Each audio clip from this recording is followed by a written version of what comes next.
మహాభారతం. సర్వేత్ర సుఖినః సంతు survey సంతు నిరామయాః survey భద్రాని పశ్యంతు మా కచ్చిత్ దుఃఖమాప్నుయాత్. అందరూ సుఖంగా ఉండాలి, అందరూ ఆరోగ్యంగా ఉండాలి, అందరూ శుభాన్నే చూడాలి, ఏ ఒక్కనికి దుఃఖం కలగకూడదు అనేది భారతీయుల భావన. ఈ భావాన్ని ప్రచారం చేయటానికే భారతీయ వేద పురాణ ఇతిహాస కావ్యాలు విశేషంగా కృషి చేశాయి. ఇతిహాసంగా ప్రసిద్ధిగన్న మహాగ్రంథం మహాభారతం. యదిహాస్తి తదన్యత్ర ఎన్నేహాస్తి నతత్క్వచిత్. ఇందులో ఉన్నవే అన్ని చోట్ల ఉన్నాయి, ఇందులో లేనిది వేరే ఎచ్చటా లేదు అని ప్రచారం పొందిన మహాభారతానికి విశ్వ సాహిత్యంలోనే ప్రత్యేక స్థానం ఉన్నది. 1,00,000 శ్లోకాలకు పైగా ఉన్న మహాకావ్యం మహాభారతానికి సమానమైన గ్రంథం ప్రపంచం మొత్తం మీద వేరే ఏ భాషలలోనూ లేదు. ఇంత లౌకికమైన కథ, మానవ జీవితంలో పెనవేసుకొని పోయిన పాత్ర చిత్రణ కూడా ఇంకే గ్రంథంలోనూ లేదు. మహాభారతాన్ని శ్రీ మహావిష్ణువు అవతారమైన వేదవ్యాస మహాముని రచించాడు. వేదవ్యాసుని కాలాన్ని గురించి ఎన్నో సందేహాలున్నా క్రీస్తుకు పూర్వం 1000-1500 సంవత్సరాలకు ముందుగా రచించబడిన గ్రంథమని చెప్పవచ్చు. ఈ మహాభారతానికి జయం అనే పేరు కూడా ఉంది. మొదట కేవలం 8800 శ్లోకాలతో రచింపబడిన భారతం క్రమంగా 24,000 శ్లోకాలుగా అభివృద్ధి చెందింది.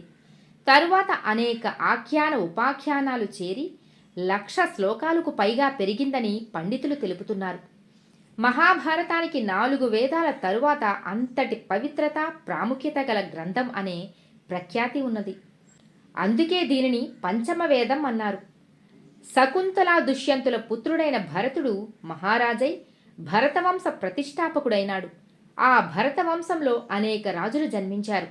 వారిలో విచిత్రవీర్య, చిత్రాంగదులు సంతానం లేకుండా మరణించుటచే వంశ ప్రతిష్టాపన కొరకు విచిత్రవీర్యుని తల్లి సత్యవతి నియోగం చేత అతని భార్యలైన అంబిక, అంబాలికలకు వ్యాసుని వలన ధృతరాష్ట్ర పాండురాజులు జన్మించారు.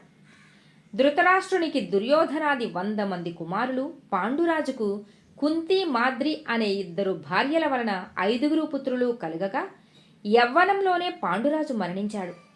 ధృతరాష్ట్రుడే తన కొడుకులతో పాటు పాండవులను పెంచగా వారు యుక్త వయస్కులైన తరువాత రాజ్య భాగం కోసం తండ్రి సోదరుడైన ధృతరాష్ట్ర పుత్రులతో మహాయుద్ధం చేశారు.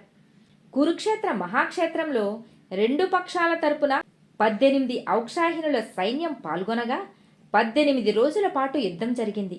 ఈ యుద్ధంలోనే సర్వ సైన్యం నిహతులు కాగా పాండవులు జయాన్ని పొంది ధర్మరాజు రాజుగా రాజ్యాన్ని సుభిక్షంగా పరిపాలించిన కథ ఇందులో చెప్పబడింది. మహాభారతంలో మొత్తం 18 పర్వాలున్నాయి.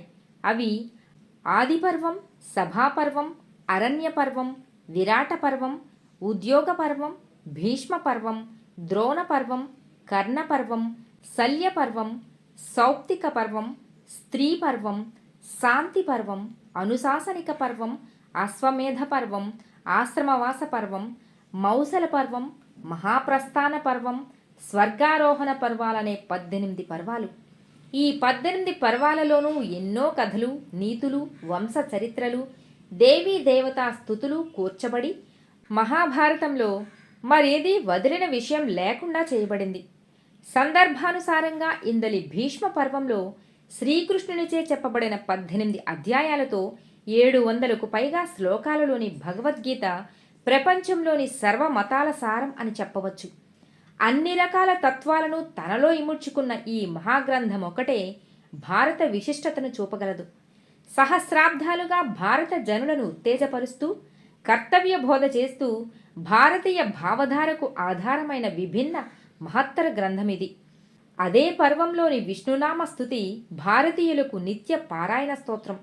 ఇలాంటి అంతర్భాగాలు ఎన్నింటినో తనలో కూర్చుకొని మహోత్కృష్ట గ్రంథమైంది. అందుకే పండితులు దీనిని వేదాంతమని, కావ్యమని, ఇతిహాసమని, నీతిశాస్త్రమని ఎన్నో విధాలుగా ప్రశంసిస్తున్నారు.